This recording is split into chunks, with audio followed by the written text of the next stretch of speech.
साथियों, इस समय हम वाराणसी के मैदागिन चौराहे पे हैं और यह भारत रत्न राजीव गांधी जी की प्रतिमा है यहाँ पे है। और हम आज ये गांधी परिवार की ही बात करेंगे और हमारे साथ जुड़ चुके हैं सतीश कुमार कसेरा जी।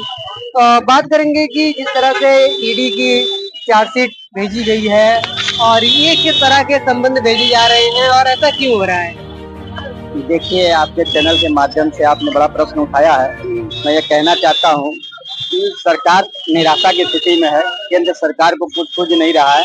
ऐसे में भारत रत्न स्वर्गीय राजीव गांधी जी के पत्नी और उनके पुत्र राहुल गांधी को प्रताड़ना करने की स्थिति में यह कार्रवाई किया जा रहा है।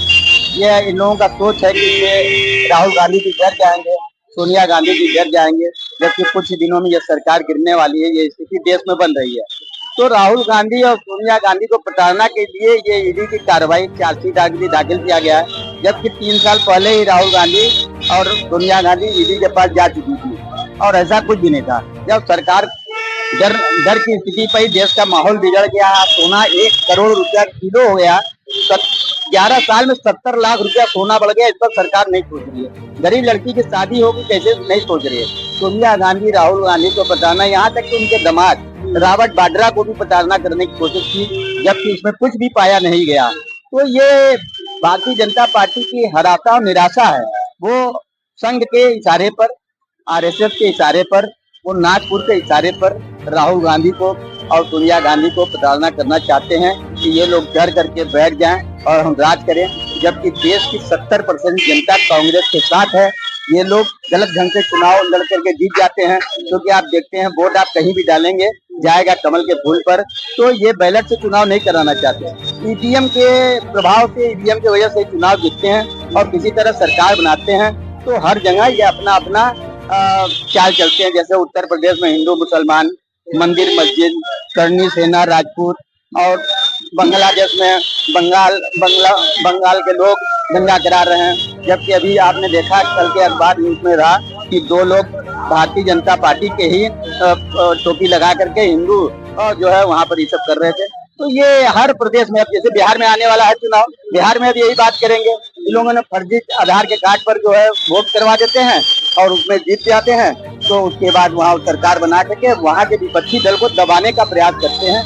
यह मैं कहना चाहता हूँ। मैं उत्तर प्रदेश कांग्रेस कमेटी व्यापार प्रकोष्ठ का पूर्व प्रदेश महामंत्री हूँ और कांग्रेस के लोग डरने वाले नहीं है। राहुल गांधी के निर्देश पर, मल्लिकार्जुन खड़गे के निर्देश पर आज पूरे देश में धरना प्रदर्शन हो रहा है।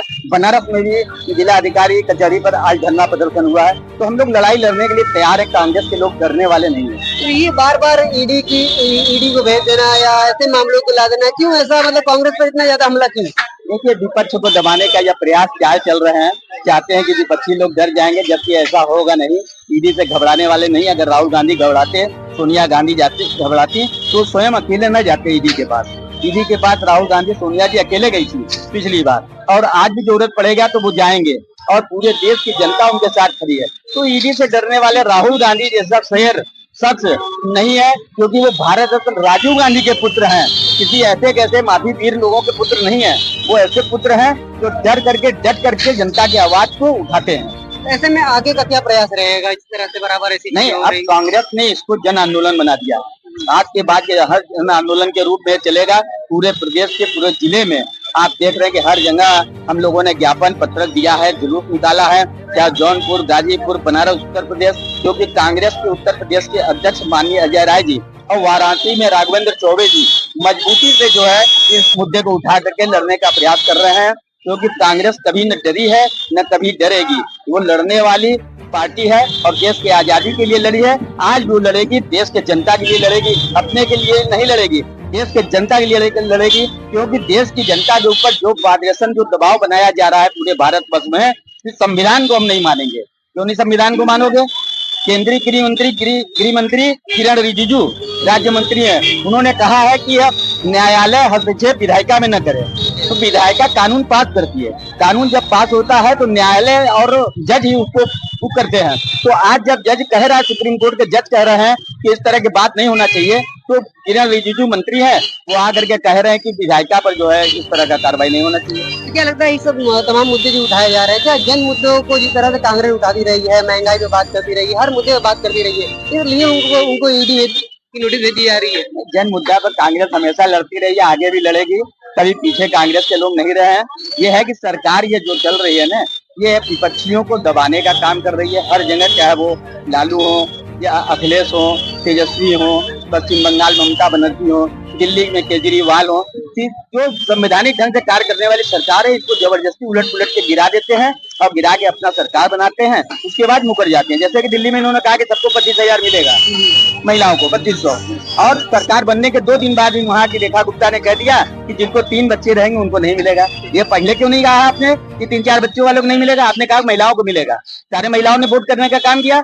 अब आप जब जीत गए तो आप कह रहे हो नहीं मिलेगा, इसका मतलब आप 2 बच्चे जिसके हिंदू को हैं दोगे, अब मुसलमान को 3-4 बच्चे हैं तो उनको नहीं दोगे। सीधी सी बात है। तो इस तरह की लड़ाई और इस तरह की व्यवस्था जो देश में फैल रहा है ना, ये बर्दाश्त के काबिल नहीं है। तो जिस तरह से बनारस के अंदर एक हरीश मिश्रा जो है जन मुद्दों पर हमेशा बात करते रहे हैं, उनको 307 के अंदर कई मुकदमे डाल दिए गए, हमला भी उन्हीं के ऊपर हुआ, क्या कहना चाहेंगे इसको लेकर? जिसे हरीश मिश्रा संघर्षशील आदमी है और हमेशा बनारस की आवाजों को, समस्याओं को उठाते रहे हैं, कांग्रेस के साथ भी रहे हैं, आज समाजवादी पार्टी में है, और संघर्षशील आदमी का साथ पूरे देश की जनता देती है, प्रदेश की जनता देती है, बनारस के लोग भी देते हैं।